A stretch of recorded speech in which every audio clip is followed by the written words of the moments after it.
Hey, how's it going? Chip Rock Tactical.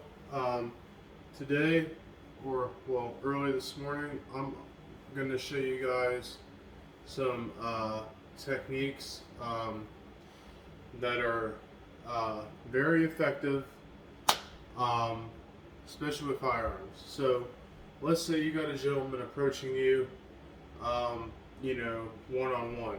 Okay, let's just make it two. I mean, honestly, I'm going to bring it down to one because I've been involved in situations where literally I have only had a knife and I have had more than literally 4 to 5 people, you know, like I'd say four, you know, uh, trying to attack me, and uh, all I had was my knife.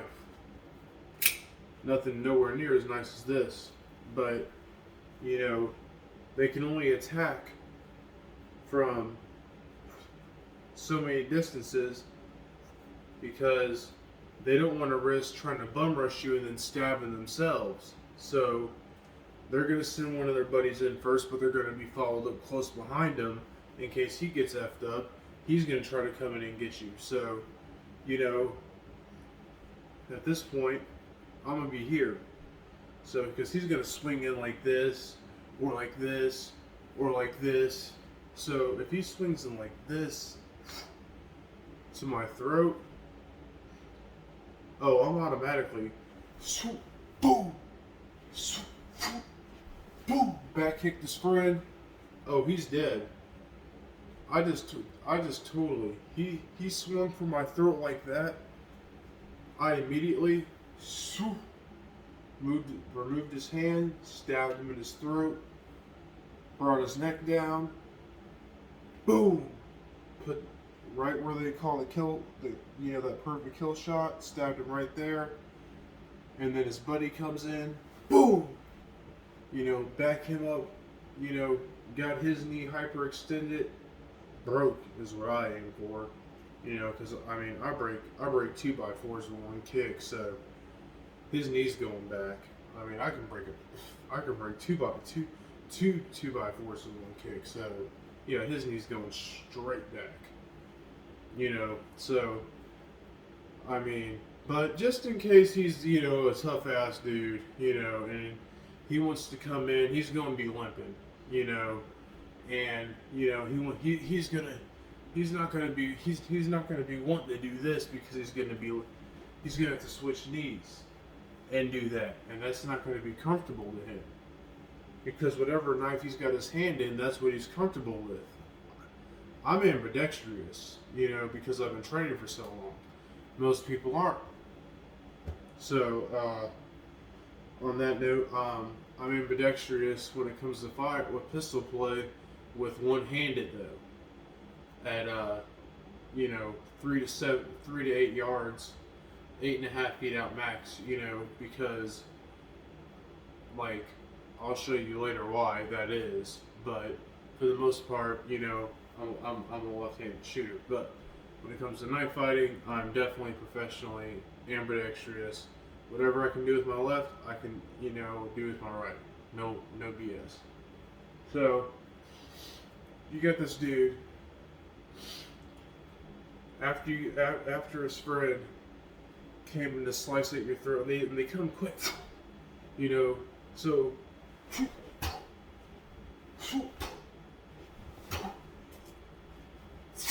if you know what I'm saying, like after you back kick that, boom, try to slice his throat, because he's going to be bent over when you kick that knee, boom, he's gonna, and that's going to give you a chance to slice his throat, and then hopefully, boom, boom, front stomp kick him, and then get the hell out of Dodge. You know what I'm saying? Like, gone, gone. It's a knife stabbing. This is not a shooting. So, it is what it is. Uh, so those are techniques you can use um, for some knife defense. Now, when it comes to gun defense, let's say you got one individual. I mean, because there's a lot of people out there that have not been in life or death situations. They don't know what it feels like. They don't know how they're going to react. I've had years of training, so I don't freeze up. Ever. I've never frozen up. Maybe in the beginning of my training when I was like 13, yeah, I mean, yeah, going through my training, I froze up, during training and stuff because stuff got real. We started using real knives and, real guns, with, yeah, rubber bullets. Those hurt. Not want to get hit by one of those. So, yeah, that makes combat extremely, you will learn real quick. And that was not learned by my cousin. This was after I learned how to shoot, and I went into, went in jutsu school. That's when his evil self, although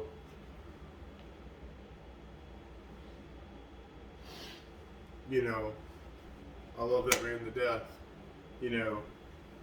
So, we're going to focus on one person coming at you. You're feeling something's not right. He's coming up to you, up close and personal like this. And you see, let me get this, baby. You got this, you got that. Let me get this, let me get that.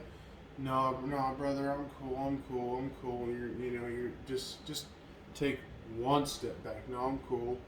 Then you're gonna see him try to pull for something that gives you enough time. Still, that's why I said just take a small step back, because then he's gonna try to pull because he thinks you're gonna try to bolt. So you're gonna see him try to pull that hammer out wherever it's from, or from the back, or normally, these people, man, they carry in their pocket or their hoodie or, on the side. I mean, and even if they're carrying from the back, if they're carrying from the back, and he's carrying from the back, I don't know how I can show you this without, so if he's carrying from the back and he's trying to get that weapon out, you got him beat, because he's gonna have to reach, like, you know what I'm saying? He's gonna have to reach and get on point. All you gotta do is this. Do.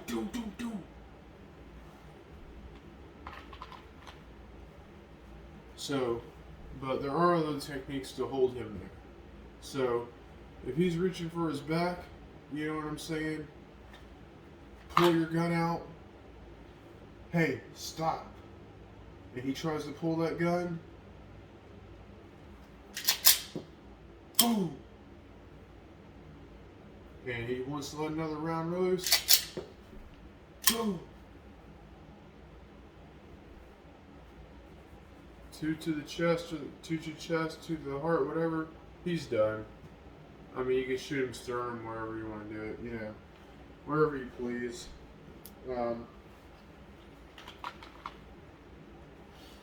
So now you got a person with a gun that's could be carrying appendix, which means maybe not. He may or may not have some training. If he's carrying appendix, he may have some training. Just assume that. Always assume a threat has training. Always assume that. Never underestimate anybody. That is how you die. Underestimating people is how you end up in the morgue. Do not underestimate anybody by their size, by their weight, by their height, by their, you know what I'm saying? Do not, by the way they speak, by the way they dress, by their skin color. Do not literally, do not underestimate anybody. I have seen literally skinny, like, dudes, man, like a buck, like 65, and this dude's like 270, and you know they both got knives, and this dude that's like 165 is just moving all around and just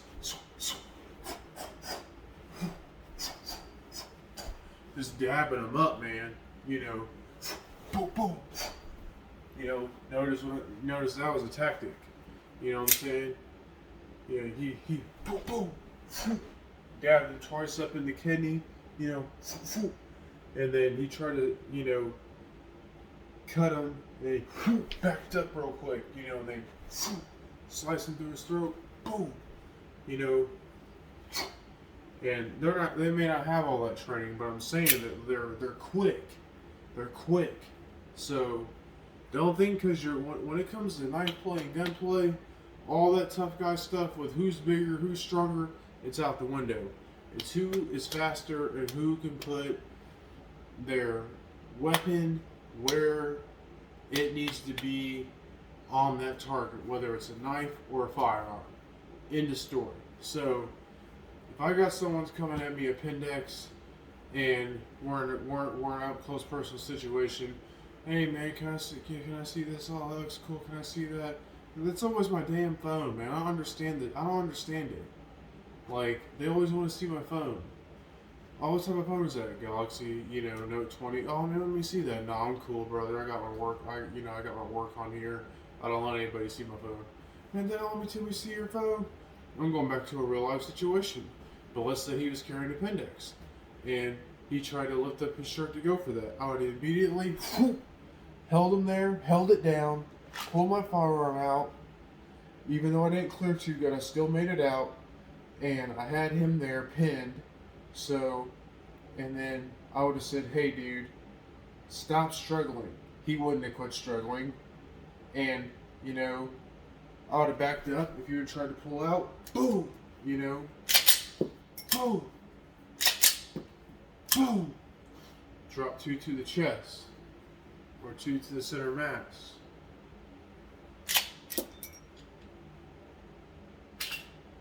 So, that's the video I wanted to put up to you guys today. Never underestimate anybody, ladies and gentlemen. Please don't. It is a highly dangerous situation. You can get yourself killed. You can get others killed.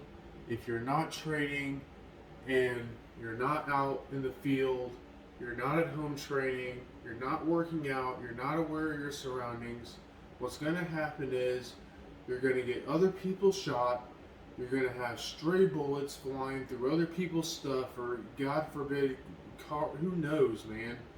A kid, a dog, an innocent bystander. I mean, get your training down. And part of that is getting your adrenaline under control. You're going to have your adrenaline pumping, but keeping focused. If you don't have that and you don't have training, there's a good chance that your rounds aren't going to go where they want to go, and also there's also a good chance that that opponent is going to get the upper hand on you, and since you have no training, he's going to also get the ups on you because he might be able to overpower you, and stab you, or most likely, if you had a firearm, boom, put one in your throat, your head, and you see it on the TV all the time. They go in the gas station, gang initiations, up close and personal, with the 45. Do. Mag dumping a little dude for no reason. Then stand over him. Boom, boom, boom, boom, boom. And not all those rounds obviously hit, but he got hit enough to where he definitely didn't live. And I'm pretty sure he got a headshot. So he's, God rest his soul. He's out of here. That's what I'm saying. You have to be ready. Please, training. Please. Life is not a joke. Life is a constant battle. Financially, family wise, you know, self defense wise, also defending your family. Besides family disputes, you know, watching out for so-called friends that I had to try to set me up. You know what I'm saying? And I made it out alive. You know why? Because I'm a tough dude and I'm not letting anyone take my life. That's why. Straight up. And I didn't even have the weapons I had now. I just had my P250 and my little neck knife. And, you know what I'm saying? I made it out alive. You know, so, you know, with everybody against me trying to set me up, I had literally 1, 2, 3,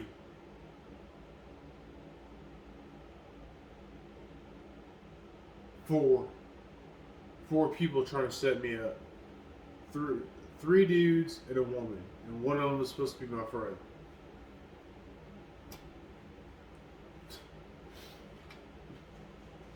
I'm still here. I'm still here. I'm still shining. I ain't got no record. You carrying around AR-15s, I'm telling you right now, that's a BB gun. Fuck out of here. I'm out. It's your boy, Brock Tactical. Remember what I said. Study what I said. Practice what I said.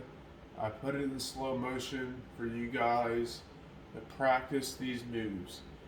If you men think you want to put a thumbs down on it, go ahead. Shows you've been in no combat. If you want to learn something, study it. I mean, dude, these are moves I have used in real life combat and survived. Literally. So with that said, I'm out. It's your boy Brock Tactical. You guys have a good morning.